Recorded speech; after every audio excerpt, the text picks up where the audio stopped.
देखिए यहाँ पर आप सम डिजिटल सम का भी प्रयोग कर सकते थे, लेकिन अभी वो जरूरी नहीं है। उसके लिए जो है मैं अलग से मैं आपको बताऊंगा। ये मैथमेटिक्स ऑपरेशन का ये पहला टूल्स था परसेंटेज, और इसको आप जो है अच्छी तरह से आप सीख गए होंगे, और इसका रिवाइज भी आप लोग करेंगे बढ़िया से घर में, ताकि आगे के प्रश्न को बनाने में और आसान हो जाए। तो परसेंटेज के बारे में तो हम समझ गए, और अब हमें जो समझना है वो समझना है स्क्वायर।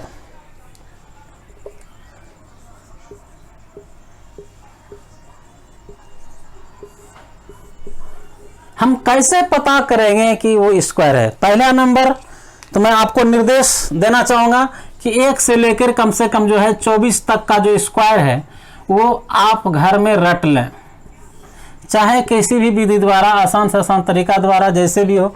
रोज अगर आप, मैं जितने भी टूल्स बता रहा हूँ, इस टूल्स को जो है आप लोग कम से कम जो है 10 से 15 दिन जो है इस टूल्स को पढ़ेंगे और समझने की कोशिश करेंगे, क्योंकि 10-15 दिन लगातार जब इसको पढ़ेंगे तो आपके दिमाग में, कॉन्शियस माइंड में जाएगा। जब एक बार कॉन्शियस माइंड में चला जाएगा तो समझिए कि आपका काम बन गया। तो 1 से लेकर 24 तक का जो है स्क्वायर वो आप समझ जाइएगा, यानी आपको सीखना है, चाहे आप जैसे सीखें। हालांकि वो सीख के रखना है, वो कभी कभी काम आएगा। लेकिन अगर वो नहीं भी है, अगर बाय चांस हम भूल गए, वहाँ तो चूंकि ऑप्शन दिया रहेगा। ये सब चीज़ मैं इसलिए दे रहा हूँ कि ताकि मैं जब क्वेश्चन कराऊंगा तो मैं सिर्फ ऑप्शन मेथड का प्रयोग ज़्यादा से ज़्यादा करूँगा, यानी नेचुरल मैं जो है 30% का ही प्रयोग करूँगा, और 70% क्वेश्चन को जो है मैं हिट एंड ट्रायल विधि से बनाऊंगा। यानी मतलब कि जितना मैं ऑपरेशन करा रहा हूँ इसी ऑपरेशन का मैं यूज करूँगा और कहीं नहीं। जितना मेरा ऑपरेशन है, अगर इस ऑपरेशन टूल्स को समझने में आप कामयाब हुए तो समझ जाइए कि आपका सवाल जो है, चाहे वो किसी भी मैथमेटिक्स का कोई भी हो, लमसम जो है सवाल आप 70% सवाल जो है बहुत आसानी तरीके से कर सकते हैं। 30% सवाल है जिसमें कि आपको एफर्ट लगाना पड़ेगा, लेकिन 70% जो है वो जो है आपको, जो 30% में जो समय लगता है उसका आधा समय जो है आपको 70 क्वेश्चन में बनाने में लगेगा, ये मैं दावा करता हूं। तो पहला नंबर कि 1 से लेकर 24 तक का स्क्वायर जो है वो याद कीजिएगा, ठीक है। दूसरा नंबर कि मैं इसको बताऊंगा कैसे याद करना है। अब देखिए, तो इसको सीखने के लिए हमें क्या करना होगा। देखिए मैं एक छोटा सा उदाहरण दे रहा हूं। 1 है, 1 का स्क्वायर कितना हो जाएगा? 1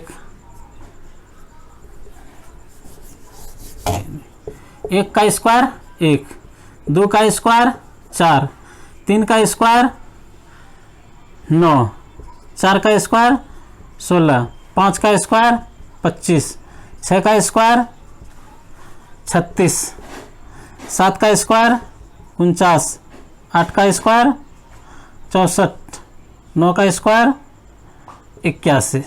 अभी मैं इतना ही लेता हूँ। हालांकि आप देखे होंगे यहाँ पर कौन कौन सा आया है। 1 आया, 4 आया, 9 आया, नहीं ये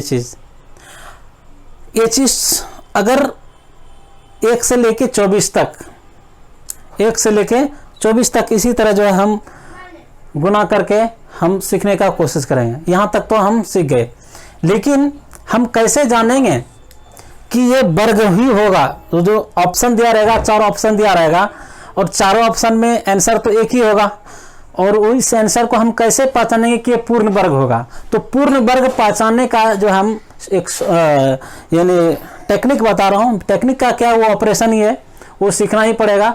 अगर वो आप टेक्निक के रूप में उपयोगी, यानी याद पढ़ना, हिसाब में पढ़ना एक अलग चीज़ है, लेकिन अगर टेक्निक के रूप में अगर उसका यूज कर रहे हैं तो उसका एक अलग चीज़ होती है, ठीक है। तो इसको हम टेक्निक के रूप में यूज करेंगे। अब कैसे टेक्निक के यूज करेंगे वो देखिएगा। यहाँ पर हम इसको सम डिजिटल सम करने जा रहा हूँ। इसका अगर हम डीएस करूँ, डीएस का मतलब होता है डिजिटल सम, इसी को लिखते हैं डिजिटल सम। यानी अंकों का योग, अंकों का योग। अब ध्यान दीजिएगा, एक का ds क्या होगा, एक ही होगा, राइट। 4 का ds चूंकि एक ही अंक है तो 4 ही होगा। 9 है तो इसका एक ही अंक है इसलिए ds क्या होगा, 9 ही होगा।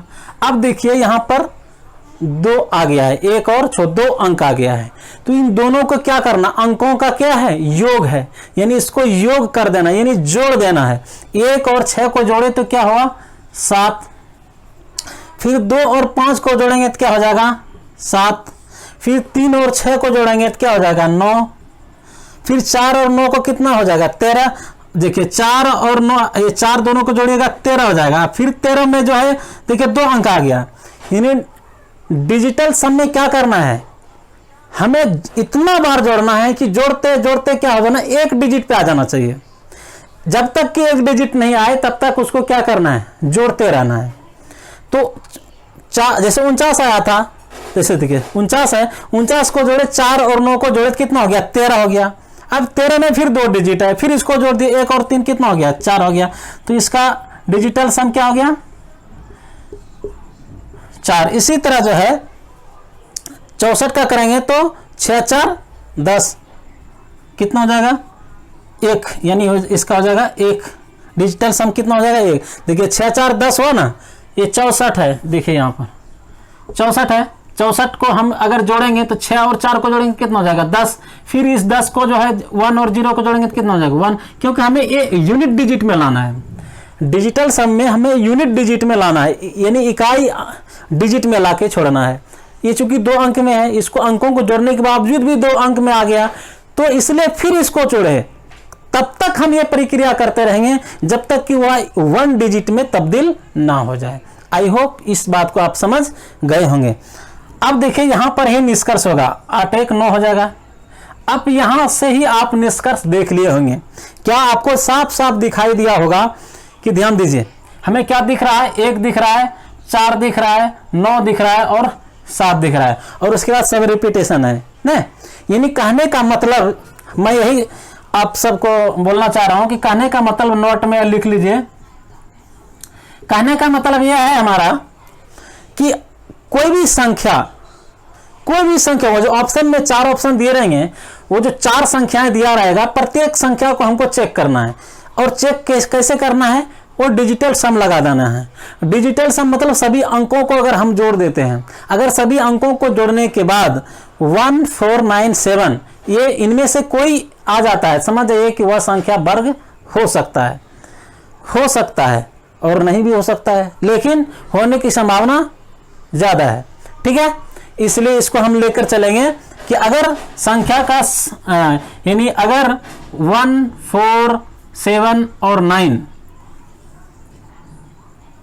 संख्या के अंकों का योग, संख्या के अंकों का योग इनमें से कोई, चाहे 1 चाहे 4 या 7 या 9, इनमें से कोई 4 में से जो है कोई एक आ जाता है, तो समझ जाइएगा कि वह जो है पूर्ण वर्ग होंगे। अब देखिए कौन ऐसे होंगे इकाई अंक पे जो कि हम समझ जाएंगे कि वो पूर्ण वर्ग नहीं है। ये होंगे, ये अगर रहने पर क्या मतलब है, पूर्ण वर्ग होगा। अब देखिए कुछ डिजिट ऐसे बचे हमारे पास जो कि आने के बाद जो है अगर वो हो तो पूर्ण वर्ग नहीं होगा। अब ध्यान दीजिएगा, अब कहेंगे कि सर क्या ये अगर डबल जीरो यानी अगर 0 रहेगा तो क्या वो वर्ग नहीं होगा? तो अगर सिंगल डिजिट, सिंगल अगर शून्य है, सिंगल 0 है, तो फिर समझ जाइए, अगर डबल 0 है तो फिर समझ जाइए कि वो वर्ग होगा, लेकिन अगर सिंगल 0 है तो समझ जाइएगा कि वो वर्ग नहीं होगा। यानी दूसरा नोट, ये पहला है। दूसरा कि अगर 0 सम हो, यानी डबल, यानी इसको सम नहीं बोले, इसको बोलेंगे 0 जो है जैसे कि डबल, यानी 2 बार आया हो, 4 बार आया हो, 6 बार आया हो। अगर 2 के गुणज में यानी सम संख्या के गुणज में अगर करने का मतलब यानी उतना बार आया हो तो समझ जाइए कि वो पूर्ण वर्ग हो सकता है। ठीक है, हो सकता है, होगा नहीं तो ये तो हम नहीं बता सकते। लेकिन तीसरा में देखें, तीसरा क्या जांच करना है, यानी कहने का मतलब जीरो, अगर एक ही जीरो दिया होगा तो कंपल्सरी 100% हम कह सकते हैं कि वह जो है वो पूर्ण वर्ग नहीं होगा। लेकिन अगर डबल जीरो है तो वो समझ जाइए कि वो हो सकता है, नहीं भी हो सकता है, लेकिन होने की संभावना ज़्यादा है, 90% प्लस, क्योंकि आप ऑप्शन मेथड से रिस्क ले रहे हैं तो हो सकता है उसमें एक आध क्वेश्चन आपको जा भी सकते हैं। लेकिन यानी संभावना यही रहेगा कि वो चांसेस नहीं के बराबर गलत होने का चांस रहेगा, इस चीज को ध्यान में रखना। ये तो पता चल गया कि 1479 यानी सभी, यानी संख्या के अंकों का योग, संख्या के अंकों का योग अगर 1479 में कोई में आ जाए तो पूर्ण वर्ग होगा। अब है कि इसके बाद जो है, अब जीरो भी आ गया, अब बचा क्या, बचा 2, बचा क्या 2, बचा क्या 3, बचा क्या 5, बचा क्या, बचा क्या 6, बचा क्या 8 ना, ये ध्यान में रखिएगा। अगर खास करके 2 3 6 8, 2 3 6 8, 2 3 5 6 8 अगर सिर्फ इकाई का अंक है तो हम समझ जाएंगे कि ये पूर्ण वर्ग नहीं होगा, पूर्ण वर्ग नहीं होगा। लेकिन यहां पर 5 वाले में कंडीशन है, 6 वाले में भी कंडीशन है। ठीक है, इसको हमें समझना पड़ेगा, इस चीज को हम समझेंगे।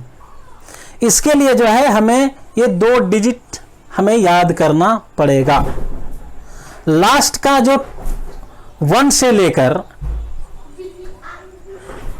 देखिए इतना, आई होप आप लोग इसको समझ गए होंगे। आपके पास वीडियो पड़ा रहेगा, इसको आप नोट्स भी कर सकते हैं। इसको मैं मिटाता हूं ताकि मैं इसको बढ़िया से मैं आपको समझा सकूं। खास करके मैं इधर मिटाता हूं क्योंकि उसका जरूरत है। अब देखिए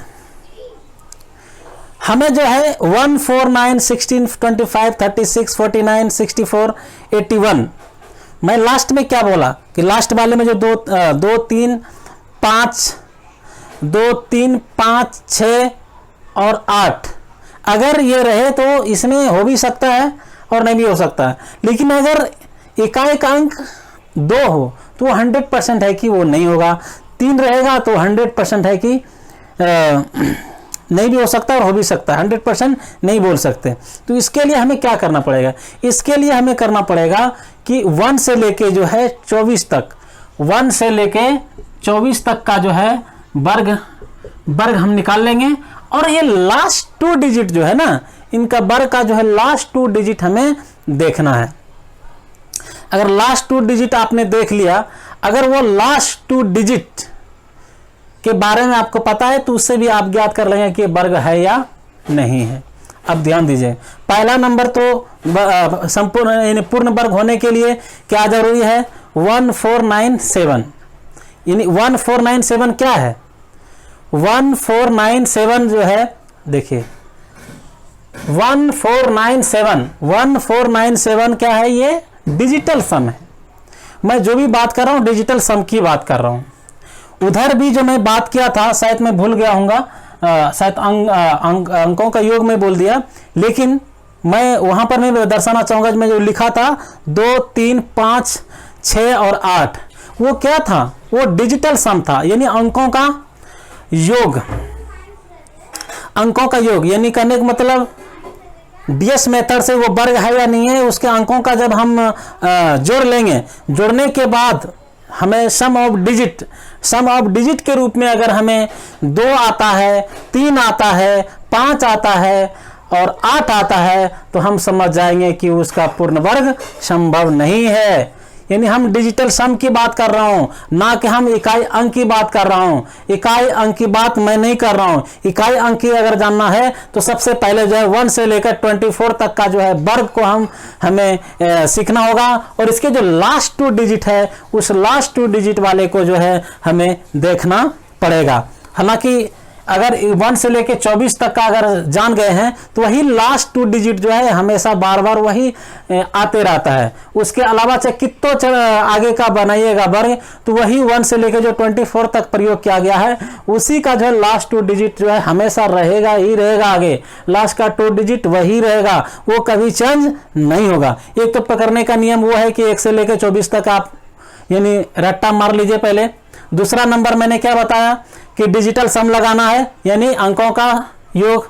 अंकों का योग सभी संख्याओं का जो अंकों का योग कर देना है। अगर अंकों का योग में अगर टकरा जाए 1, 4, 9 और 7 में कोई एक आ जाए, समझ जाइए कि वो पूर्ण वर्ग होगा। दूसरा नंबर कि वो पूर्ण वर्ग नहीं होगा, इसकी गारंटी क्या है? तो इसकी गारंटी है कि डिजिटल सम जो है संख्या के जो है डिजिटल सम, जैसे मैं उदाहरण देना चाहूंगा। देखिए यहां पर 25 का स्क्वायर कितना होता है? 625। इसको गौर से समझिएगा, ध्यान दीजिए।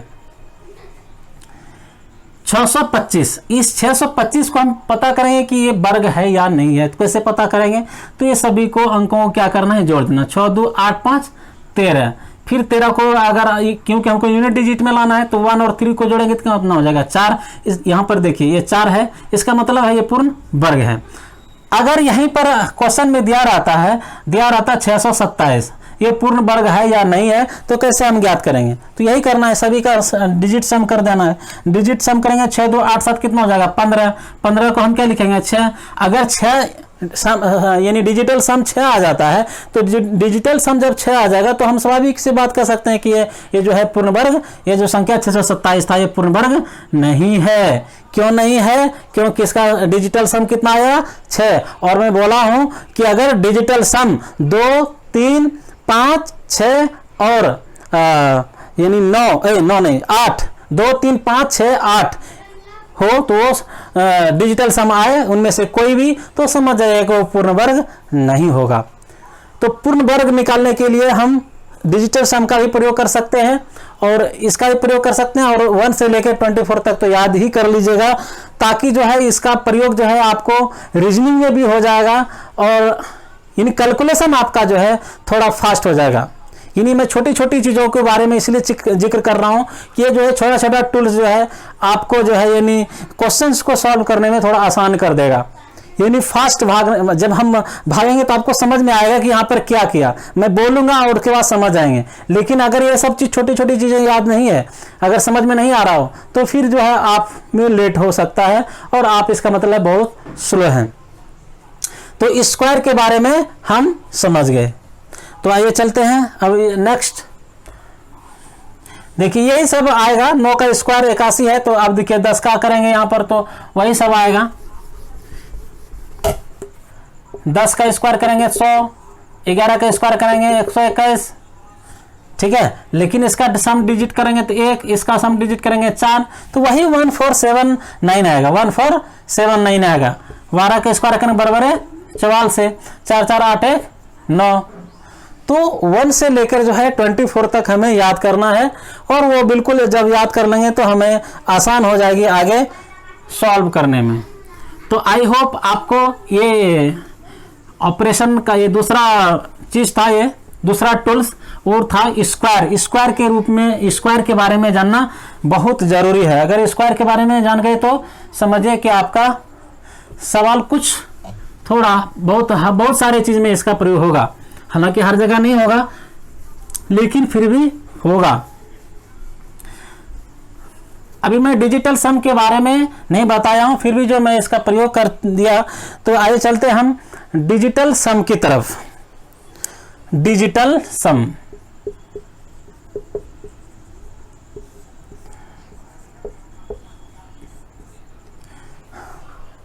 डिजिटल सम का ही मीनिंग होता है संख्या यानी अंकों का योग। इसको लिखेंगे अंकों का योग। देखिए अब कोई भी संख्या मान लीजिए हमें नहीं पता, अब इसका बोलेगा कि अंकों यानी हमको सम डिजिटल सम निकालिए, डीएस निकालिए, तो इसका डीएस क्या होगा? तो इसको क्या करेंगे, सबसे पहले सबको जोड़ेंगे, 4 2 6, 6 6 12, 8 20 5 25, 25 का हो गया 2 5 7। लेकिन हम इस तरीका से नहीं करेंगे, इनके लिए जो है ये सम ऑफ डिजिट 7 हो गया। इसके लिए कुछ रूल्स है, वो रूल्स को जो है मैं आपको बताना चाहता हूँ। सबसे पहले डिजिटल सम क्या है? कुछ नहीं है, अब ध्यान दीजिएगा। मान के चलिए कि कोई भी संख्या को जब हम 9 से भाग देते हैं ना, कोई भी संख्या को जब 9 से भाग देते हैं, जो हमें रिमाइंडर बचता है वही डिजिटल सम होता है। डिजिटल क्या सम होता है? किसी भी संख्या में 9 से भाग देने पर जो शेषफल प्राप्त होता है, इसी को बोलते हैं रिमाइंडर। शेषफल को बोलते हैं रिमाइंडर। जो रिमाइंडर हमें प्राप्त होता है वही डिजिटल सम होता है, डीएस होता है, डिजिटल सम कहलाता है, डिजिटल सम होता है। कोई भी संख्या से, जैसे मैं अभी आपको प्रूफ करूंगा इस चीज को। कैसे? मान के चलिए कि 15 है, हम क्या करेंगे, 9 से भाग देंगे। 9 से भाग देंगे तो कितना होगा? किसी भी संख्या को जब 9 से भाग दे देते हैं तो हमें रिमाइंडर जो शेष बचता है वही हमारा होता है। अब मान के चलिए 9 से भाग देंगे, शेष कितना हो जाएगा? शेष 6 हो जाएगा। शेषफल कितना हो जाएगा? 6। अब ध्यान दीजिएगा, हमारे पास संख्या क्या था? 15। 15 को जब हम जोड़ेंगे 1 और 5 कितना आया? 6 आया ना। अब देखिए कोई भी संख्या ले लीजिए, 125/9, हमें 125 का डिजिटल सम निकालना है, लेकिन हमें 9 से भाग देने पर जो हमें शेषफल प्राप्त होता है, समझ जाइए कि वही क्या होगा? डिजिटल सम। यानी डिजिटल सम क्या है? वो एक प्रकार का रिमाइंडर है। और रिमाइंडर किसका है? तो 9 का रिमाइंडर है, 9 का शेषफल है। 9 से जो भाग देंगे जो हमें शेषफल प्राप्त होगा वही रिमाइंडर क्या कहलाएगा? डिजिटल सम कहलाएगा। इस चीज को हमें ध्यान रखना है। तो इसलिए मैं सिर्फ सिखाने के लिए बोल रहा हूँ, ये सीखने के लिए कि अगर 9 से भाग देने पर जो रिमाइंडर होता है, देखिएगा इसके सम ऑफ, जैसे देखिए 125 का डिजिट सम कितना होगा? 5 2 7 1 8। उसी तरह जो है देखिए 9 से जब डिवाइड करेंगे, आप इसको भाग देंगे तो शेषफल कितना आएगा? इसका शेषफल जो आ जाएगा आपका, ध्यान दीजिएगा, 9 का 9 3 5 35 हो गया, 9 9 27 8, यानी शेषफल कितना हो गया? 8। और हमारा सम ऑफ डिजिट कितना हो गया? डीएस कितना निकला है? 8। तो ये सिर्फ हमें जानना है कि ये से यानी कि डिजिट सम क्या है। तो एक सिंपल सी परिभाषा में आपको पता चल गया कि किसी भी संख्या को जब हम 9 से भाग देते हैं, तो जो हमें शेषफल प्राप्त होता है वही शेषफल जो है यानी रिमाइंडर, वही शेषफल जो है डिजिटल सम कहलाता है। इतना समझ गए? लेकिन ये तो मैं सिर्फ बताया कि 9, इस अभी मैं क्यों बताया, इसके पीछे एक राज है। 9 से जो हम रिमाइंडर करते हैं तो इसका मतलब है कि जब संख्या को जब हम डिजिटल सम निकालेंगे तो उसमें 9 को हम इग्नोर करेंगे। क्या करेंगे? इग्नोर करेंगे। आई होप इसको आप समझ गए होंगे। मैं इसके बारे में आगे लिखता हूं। देखिए अब मैं जो बताने जा रहा हूं, 9 का प्रयोग मैं इसलिए लिया क्योंकि 9 को हमें करना है इग्नोर। 9 को करना है हमें इग्नोर।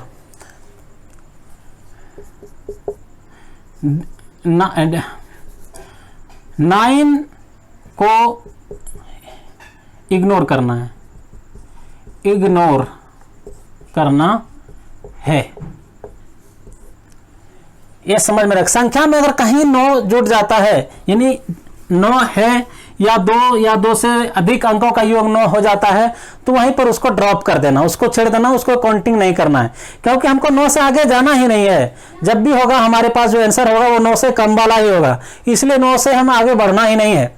अब जैसे कि मैं आपको उदाहरण स्वरूप बताऊं, कोई भी संख्या ले लीजिए, 2 3 5 7 3 0 5 6 4 ऐसा दिया रहेगा, ठीक है। मान के चलिए संख्या है, तो हम क्या बोले हैं कि 9 को इग्नोर करना है। 9 कहाँ है? अब देखिए 4 और 5 को जोड़ेंगे तो कितना हो जाएगा? 9 हो जाएगा। अब ध्यान दीजिए, ये 5 और 4 ये दोनों को जोड़ेंगे तो कितना होगा, 9 हो जाएगा। अब देखिए 7 और 2 को जोड़ेंगे तो कितना हो जाएगा, 9 हो जाएगा। इसको इग्नोर कर देना, बचा क्या, 3 3 6 जोड़ 0 कितना हो गया, 6। ये डिजिटल सम क्या हो गया, डीएस हो गया ये, यानी इस संख्या का डीएस 6 हो गया। तो इसमें हम क्या किए, 9 को इग्नोर किए। ठीक है, तो अब जैसे कि मान के चलिए कि हम 30 जोड़ 40 जोड़ 120 इसको करेंगे, तो इसका डिजिटल सम क्या होगा, तो इसका डिजिटल सम देखिए, 30 का डिजिटल सम 3 और 40 का डिजिटल सम 4 और 120 का डिजिटल सम 3, 4 3 7 3 10 और 10 का डिजिटल सम क्या हो जाएगा, 1। यानी इसका ये पूरे का डिजिटल सम कितना हो गया, 1।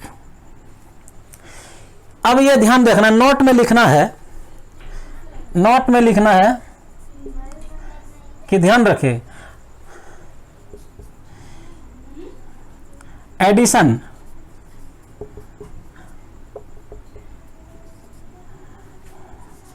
एडिशन और सब्ट्रैक्शन में इसे सब्ट्रैक्शन में इसे 0 माना जाता है, 0 माना जाता है 9 को। सम ऑफ डिजिट अगर 9 हो, सम ऑफ डिजिट डीएस 9 को एडिशन और सब्ट्रैक्शन में क्या माना जाता है, 0। 9 जैसे हुआ उसको बिल्कुल 0 मान लेंगे, उसको हटा देंगे। ठीक है, इस चीज को समझना है। अब देखिए, मैं अभी ये सिंपल सा ले रहा हूं, लेकिन ये आपको ये चीज कहाँ यानी आपको सटीक होगा, कहाँ पर आप कंफ्यूज नहीं करेंगे, इसके बारे में भी मैं बताऊंगा। ये अभी तक जो मैं बता रहा हूं ये सिर्फ कहाँ प्रयोग होगा, वो एडिशन में होगा,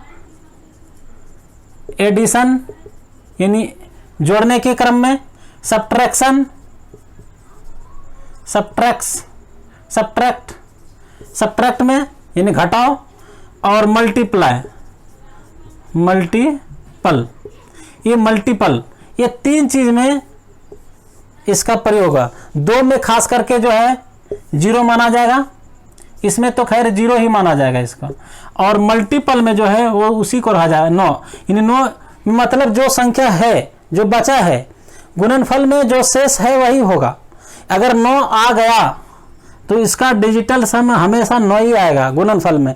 आप इस चीज को हम देखेंगे, अभी हम इसको समझने की कोशिश करेंगे। आई होप इसको समझ गए होंगे। अब उदाहरण से हम समझाएंगे, हालांकि ये ऑपरेशन है।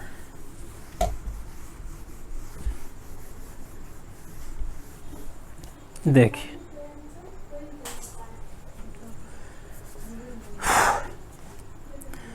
यहां पर जो हम समझने की कोशिश करेंगे, देखिए डिजिटल सम के बारे में अभी मैं प्लस के बारे में, अब घटाव के बारे में ही बताऊंगा। जैसे देखिए 6 7 8 678 320 घटाओ 405 माइनस प्लस 10 100 माइनस 455। ठीक है, ध्यान दीजिए। अब देखिए इसका डिजिटल सम में हम क्या बोले हैं, 9 आएगा तो हटा देना है ना। लेकिन देखिए ये 9 आ गया, ये पूरे ख़त्म हो गया। देखिए यहाँ पर ये 9 आ गया, पूरे ख़त्म, ये दोनों ख़त्म हो गया। अब ध्यान दीजिए, ये 8 में अगर 1 जोड़ देंगे इसमें तो 9 हो जाएगा, तो बचा कितना, 6 और 6 कितना हो गया, 12। 12 को हम क्या बोलेंगे, ये 12 हो जाएगा, तो 12 को हम क्या लिखेंगे, 3। ठीक है, ये 3 हो गया। अब 3 2 इसका कितना हो गया, 5। इसका कितना हो गया, 5, और इसका कितना हो गया, 1, और इसका कितना हो गया, 5। ठीक है, अब ध्यान दीजिए, ये 5 जो है वो क्या है, माइनस में है, और ये 5 क्या है, माइनस में है। तो ये दोनों क्या हो जाएगा, जुड़ जाएगा। यानी अगर ये प्लस है और ये माइनस है तो ये दोनों कट गया। अब बचा क्या, 3 और 1 4, और यहां पर कितना है, -5। अब ध्यान दीजिए, माइनस यहाँ 1 आ गया। अब देखिए जब ये माइनस वाला कंडीशन आ जाए, अगर माइनस वाला कंडीशन में आ जाए तो हमें क्या करना है, इसमें 9 ऐड करना है। अगर result sum of digital sum negative हो यानी ऋणात्मक हो, जब डिजिटल सम ऋणात्मक हो जाए तो उस ऋणात्मक संख्या में, ऋणात्मक डीएस में 9 जोड़कर पॉजिटिव किया जाता है, पॉजिटिव किया जाता है। और जो हमें प्राप्त होता है, और जो हमें प्राप्त होता है वही डीएस होता है। ठीक है, यानी अगर ऋणात्मक आ जाए, अब देखिए यहां पर मैं क्या करूंगा, डिजिटल इसमें हम 9 को क्या करेंगे, 9 को हम जोड़ देंगे। अब ध्यान दीजिए -1 है प्लस 9, 9 में 1 घट गया तो कितना बचा 8, ये 8 जो है ये क्या हो डीएस हो गया, डिजिटल सम हो गया। ठीक है, अभी मैं आपको उदाहरण दिया मैं पहले, यानी एडिशन वाला, अभी मैं क्या दिया, ये नेगेटिव वाला एडिशन सब्ट्रैक्शन में। ठीक है,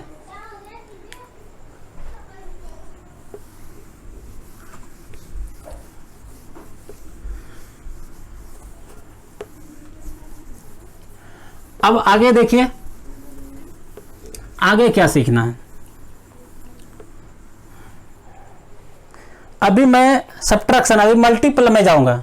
अब ध्यान दीजिएगा,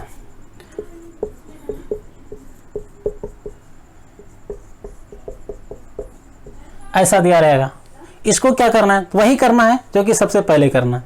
अब ध्यान दीजिएगा, ये 9 है तो कैंसिल कर दे, जितना 9 है वो कैंसिल कर दीजिए, यहाँ भी ये 9 आ जाता है, ये भी कैंसिल कर दीजिए। और नोट लिख लीजिए,